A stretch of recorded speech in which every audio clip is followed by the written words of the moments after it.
Okay, guys, I was about to say, and to get your Q1, you see, is equal to the specific heat capacity at a constant volume, you see, and CV times T3, it will give you H3, and then CV times T2, it will give you H2, and H. So mean that this one, let me write it down. Mean this one is equal to H3 minus, sorry, it's too big, this one, it's too big, H2. Okay, so H3 is equal to CV times T2, and H2 is equal to CV times T2. So, and then this formula also, you have it in your formula sheet there, so you can check it and then you will get it there for on the right side about the perfect gas. Yeah, so on perfect gas, on the perfect gas, the adjective gas.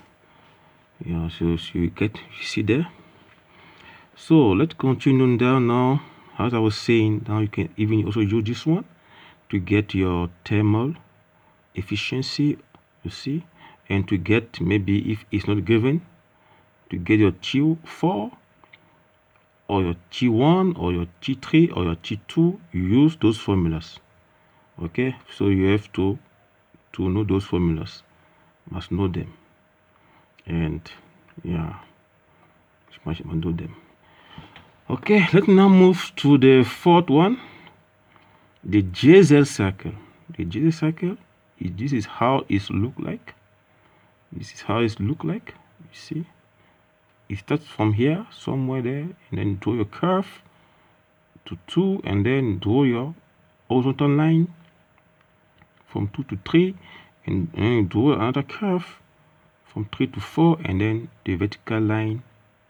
You see, so guys, see a difference between this one, the Otto cycles, and the diesel. The diesel, because guys, you have to pay attention carefully, because some people can get confused. Maybe the times, or maybe during the test or the exam, they ask you to sketch the diesel cycles, and then you go to draw the Otto cycles. See here.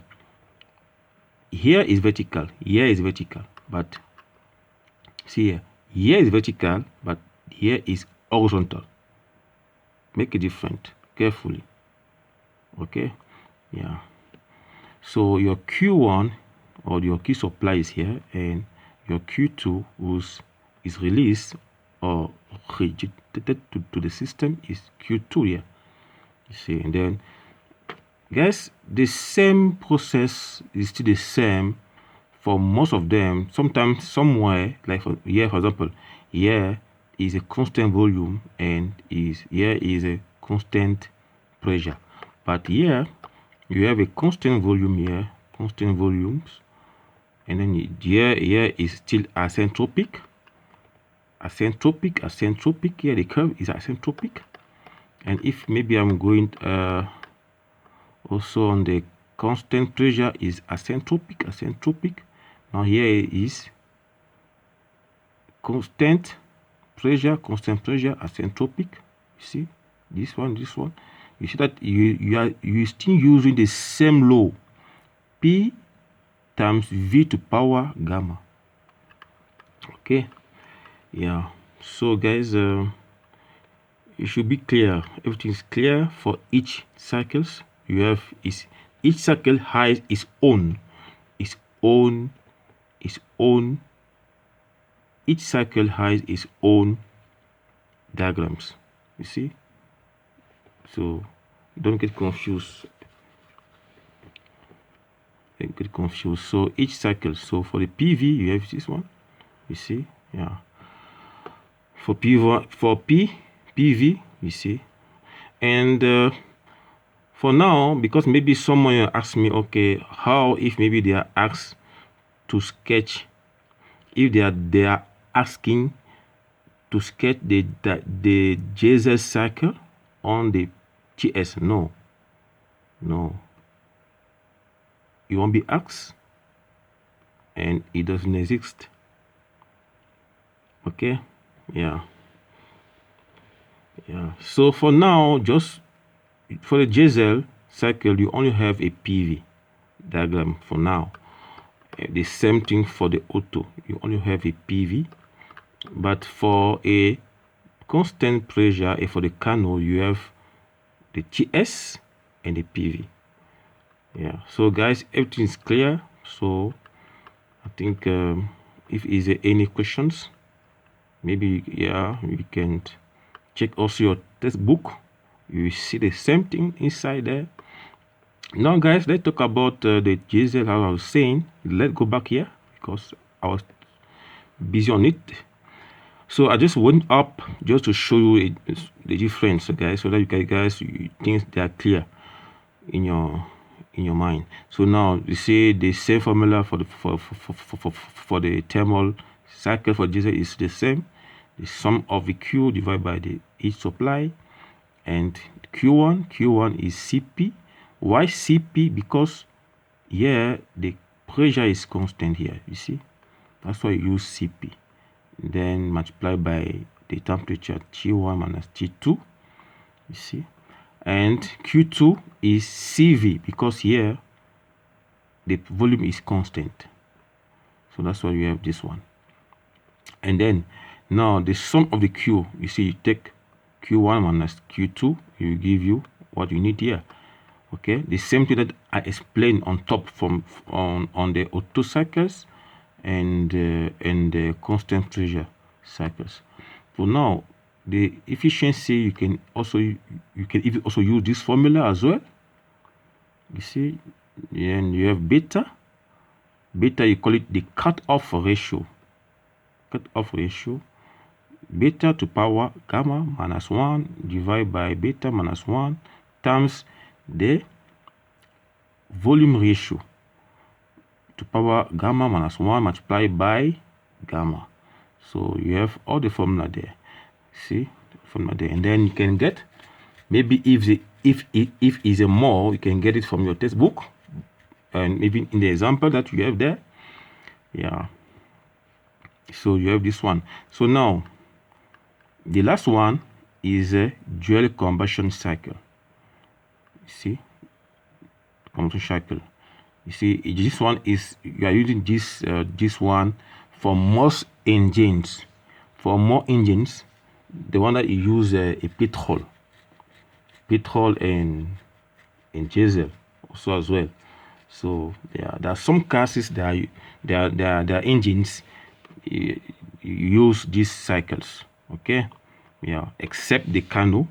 Yeah, there are also another one. Also, some of them use also the same cycle that you have here, the dual combustion cycle. So, and then you see how it look like from just start and start from point 1 here. Draw your curve and you draw your vertical lines, in that at this process the volume is constant, and then at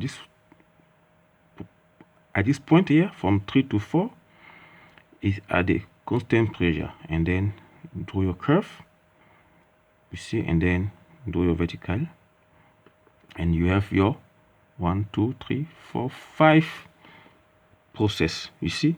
So among all those circular that you talk about on top, the one that has more than 4 is this one, because remember, and this one have 4 for the JZL. It has 4 process.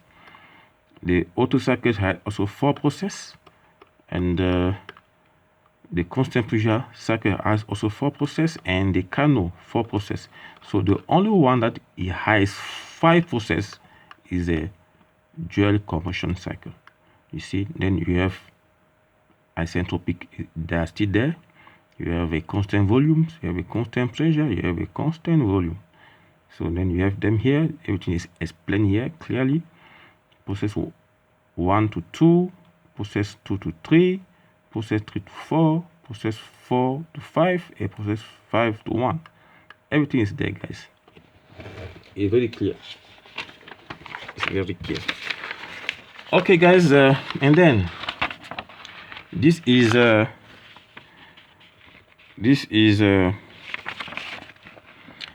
continuity of that chapter.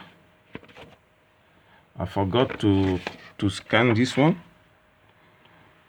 I forgot it. So you have a formula here.